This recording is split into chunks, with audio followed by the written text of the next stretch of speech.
En un laboratorio de física se le proporcionó energía en forma de calor a una muestra cuya masa era 78 gramos, desde su temperatura inicial hasta alcanzar 60 grados Celsius, como se muestra en la gráfica. Determine a. La capacidad térmica específica de la muestra e identifique la sustancia. Bueno, tenemos que la capacidad térmica específica es igual a la cantidad de calor sobre la masa por la diferencia de temperaturas. Entonces, observando la gráfica, tenemos que la cantidad de calor son 0.39 kilojoules. Convirtiéndolos a joules nos da 390 joules.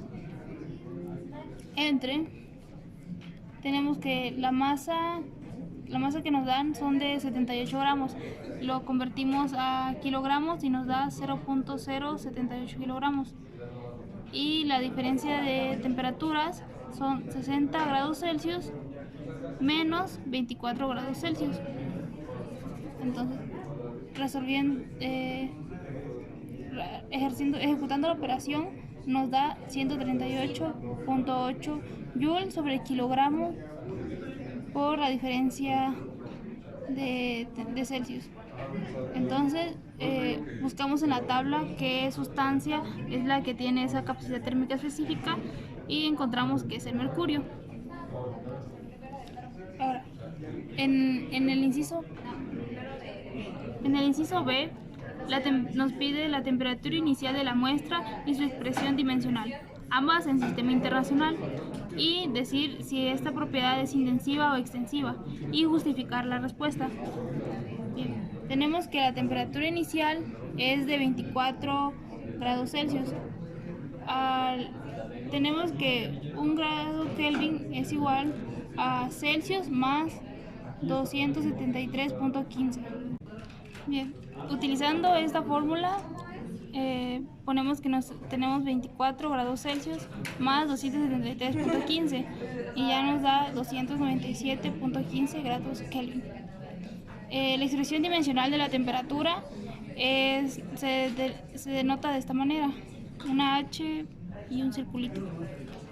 Y la temperatura es una propiedad intensiva porque es independiente del tamaño de la muestra observada. En el inciso C nos pide el modelo de la gráfica. Para eso realizamos una regresión lineal utilizando los datos de la gráfica. Lo ponemos en forma de tabla donde X, o nuestra variable independiente, es la cantidad de calor en joules, y es 0 y 290. Y Y, o nuestra variable dependiente, es la temperatura en Celsius, que es 24 y 60. Bien. Utilizando la calculadora, ponemos nuestros valores.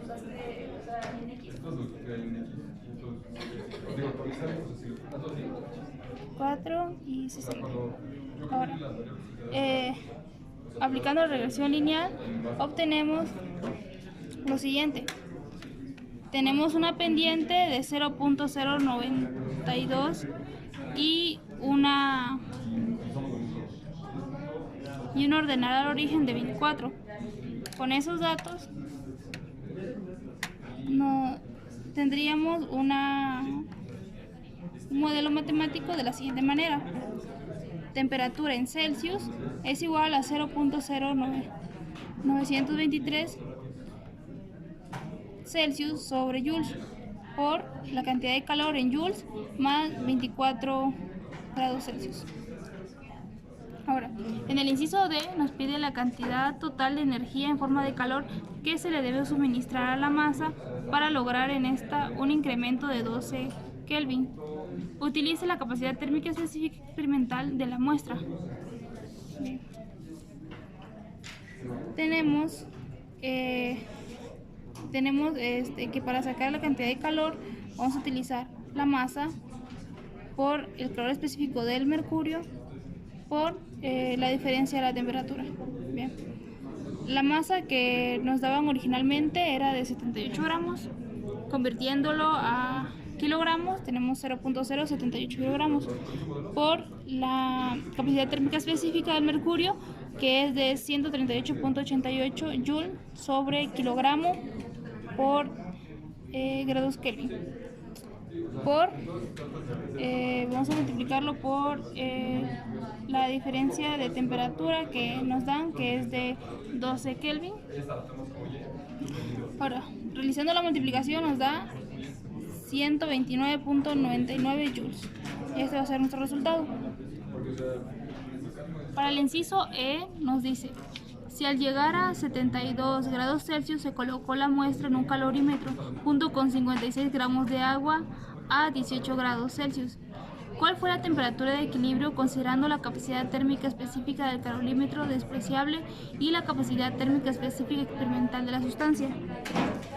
Entonces, para el inciso C tenemos que nuestra masa inicial es de 0.078 kilogramos y la segunda masa es 0.056 kilogramos. La temperatura final fue de 72 grados Celsius y la temperatura inicial fue de 18 grados Celsius. Ahora, tenemos que la capacidad térmica del mercurio es de 138.88 joules sobre kilogramo por Kelvin. Y la capacidad térmica específica del agua es igual a 4186 joules sobre kilogramo por la diferencia de Kelvin. Bien, ahora vamos a utilizar esta fórmula, que es masa por calor específico del mercurio por la diferencia entre la temperatura 2 menos la temperatura de equilibrio igual a la masa 2 por el calor específico del agua por la diferencia entre la temperatura de equilibrio menos la temperatura inicial. Bien, sustituimos los valores en la ecuación y de esta manera vamos despejando a la temperatura de equilibrio hasta que nos quede este resultado y ya efectuamos la división y obtendremos que nuestra temperatura de equilibrio es 20.5851 grados Celsius.